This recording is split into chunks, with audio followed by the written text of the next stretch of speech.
아침 말씀. 오늘 본문 말씀은 에스라 10장 1절에서 15절입니다.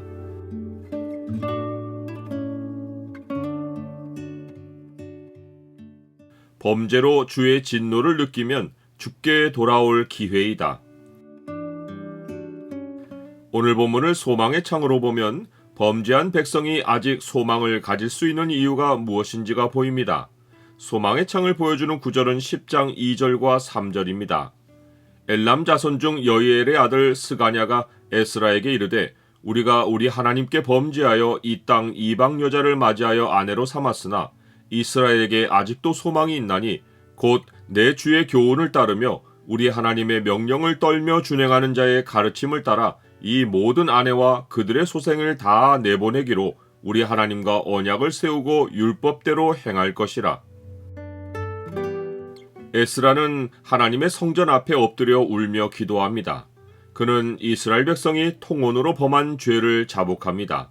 이것은 에스라가 자복할 죄가 아니고 죄를 범한 백성이 통곡할 죄입니다. 하지만 하나님 백성은 언약 안에서 한 몸이어서 하나님 백성의 모든 현실을 함께합니다. 하나님 백성이 한 몸이라는 증거가 에스라가 기도하는 가운데 곧바로 나타납니다. 즉 그의 애통하는 마음이 많은 백성에게 전달되어 그들도 크게 통곡하고 이 소리를 듣고 이스라엘의 남녀와 어린아이의 큰 무리가 에스라에게로 모입니다. 남녀와 어린아이라는 것이 하나님의 마음을 느끼는 일에는 성별과 나이의 차이가 없다는 증거입니다.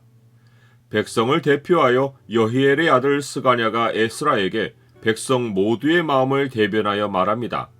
이방 여자와 결혼한 남자들의 목록을 보면 스가냐의 아버지 여히엘은 이방 여인을 아내로 삼은 이스라엘 사람 가운데 하나입니다. 아버지가 범죄에 연루되어 있으면 앞에 나서기가 어려울 텐데 언약 안에서 하나님과의 관계는 언제나 혈육에 우선합니다. 스가냐는 대표성을 띌 만한 어떤 직분에 있지 않습니다. 그는 많은 백성이 느끼고 있는 심정을 에스라에게 대신 전한 것입니다. 정작 백성 앞에서 거룩함을 대표해야 할 제사장들과 레위 사람들이 이방 여자를 취한 사람들의 목록에 많이 나옵니다. 사사시대와 같이 영적인 어둠이 짙은 시기에는 하나님이 무명의 사람을 일으켜서 유명한 자들을 부끄럽게 하십니다. 스가냐는 우리라는 주어를 써서 자신이 말하는 것이 백성 전체의 생각임을 전합니다. 그는 이방 여자를 맞은 죄를 인정한 후에 이스라엘에게 소망이 있다고 고백합니다. 그리고는 함께 온 백성 모두가 에스라가 가르치는 교훈과 하나님의 명령을 떨며 준행하는 자의 가르침을 따라 회개에 따른 구체적인 행동을 할 것이라고 결단합니다. 즉 모든 이방 아내와 그들의 소생을 다 내보내기로 하나님과 언약을 세우고 율법대로 행하겠다고 합니다. 말라기 선지자의 선포를 보면 이스라엘 자손이 세격을 쫓아 이방 여인을 취할 때 어려서 서약하고 맞이한 유대인 아내에게 거짓을 행하고 폭행하며 이혼한 것을 알 수 있습니다. 이로 보건대 이방 여인을 내보내는 것은 반인륜적 행위가 아니라 오히려 자기 욕정을 채우려고 언약으로 맺은 본처에게 폭력을 행사하고 이혼 증서를 써서 길거리로 내몬 것이 반인륜입니다. 이들이 이방 여인과 이혼하겠다고 하지 않고 내보내겠다고 말한 것이 이방 여인과 합법적인 결혼 생활을 한 것이 아니라 집에 데려다 놓고 음란을 즐겼다는 증거입니다. 오늘날 시각에서 보더라도 이런 사람이 죄를 회개하고 관계를 정리하는 것을 반인륜이라고 말하지 않습니다. 이들이 하나님 백성인지 가나안 민족인지 모를 정도가 된 것은 하나님이 이들을 약속의 땅에 두고 열방에 하나님의 이름을 알리시려는 목적이 사라진 것입니다. 스가냐는 죄를 고백할 때 우리가 우리 하나님께 범죄하여 라고 말했는데 이 범죄는 하나님과 맺은 언약에서 탈선하는 것입니다. 하나님 백성이 세상과 짝하면 하나님이 그 사람의 인생에 두신 목적이 사라져버립니다.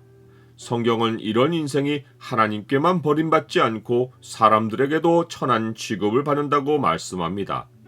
너희는 세상의 소금이니 소금이 만일 그 맛을 잃으면 무엇으로 짜게 하리요? 후에는 아무 쓸데없어 다만 밖에 버려져 사람에게 밟힐 뿐이니라. 나는 모든 것보다 하나님을 사랑하고 그분의 말씀을 지킵니까?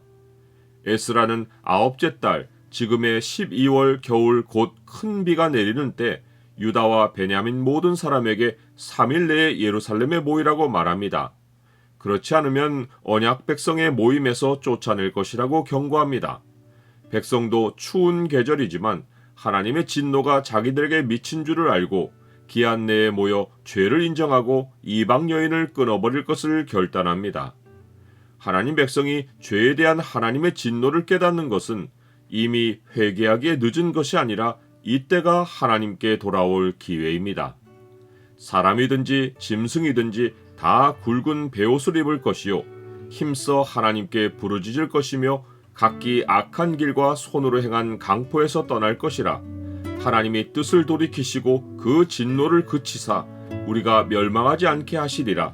그렇지 않을 줄을 누가 알겠느냐 한지라.